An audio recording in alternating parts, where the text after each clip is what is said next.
Hi everyone, welcome back to my YouTube channel. This morning, dito po ako ngayon sa may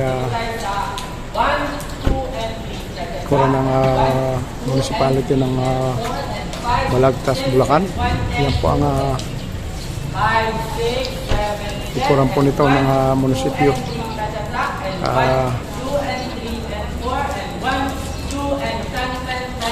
Para na rin sa aking exploration vlog ngayong morning na ito.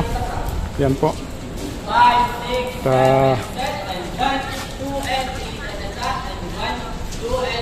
Dito po ito sa may lugar ng parking area ng municipality Balagtas, Bulacan. Yan po kung saan nandito po itong mga estudyante nag-practice para sa kanilang school. Yan po.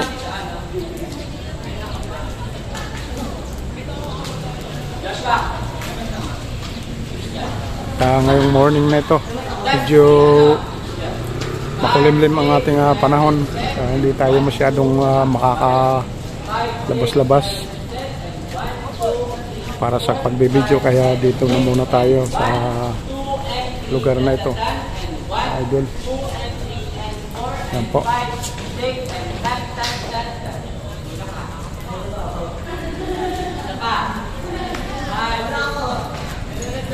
Doon sa may likuran na yan ay yan, kasama pa po sa parking area yan, yun sa may likod po ng munisipyo ng Balagtas.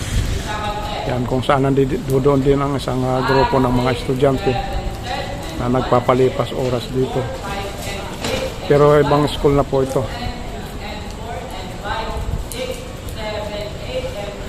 Yan po.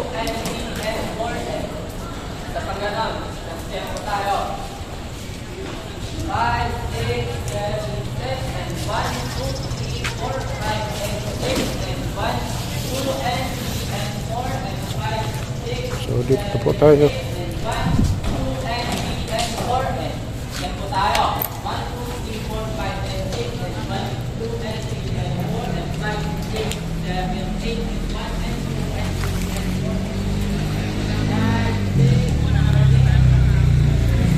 So ito po mga idol ang kanilang parking area. Yan yung lugar na yan. So medyo hindi pa tapos to. Dito naman po, medyo malawak po itong space ng municipality ng Balagtas. Yan. Ito na po ang pinakagilid nito. Papansin niyo dito. Ang taas po dito ay 4 na palapag ng municipality ng Balagtas. Yan po ang gilid nito. At dito naman po may meron po silang mga inaalaga ang mga klase-klaseng ibon. Yan po, mga naglalakihang kalapati po yan. Dito po, yan noon, mga kulay white na kalapati. Yan po. Ito medyo white na may halong kulay brown. Yan, magkatabi lang po yan. So dito po tayo.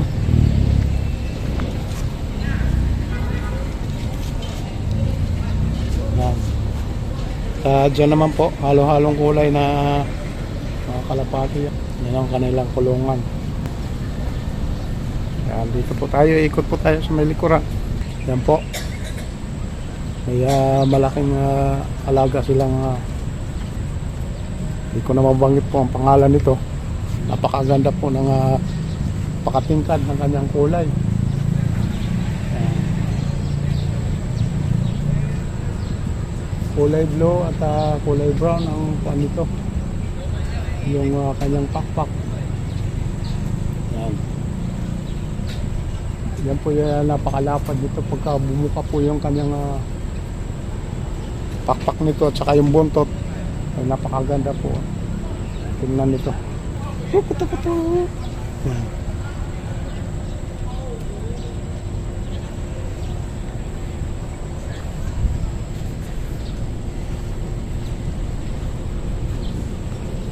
So So ito ay kasama pa rin sa space ng municipality ng Balagtas. Medyo sip na sip sila dyan sa kanilang kulungan na yan dahil medyo may kalakihan at mataas po ang bubong. Hindi masyado sila may initan basta lagyan na ng pagkain at dyan na sila mananatili sa kanilang kulungan. So yun po ang ating update this morning. Thank you so much po sa inyo, sa ating mga taga-subaybay dyan.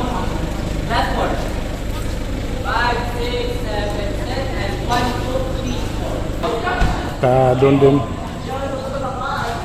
practice po sila so thank you so much po mga idol. Yan. 5, 6, 7, set, and 1, 2, 3, 4. 5, 6, 7,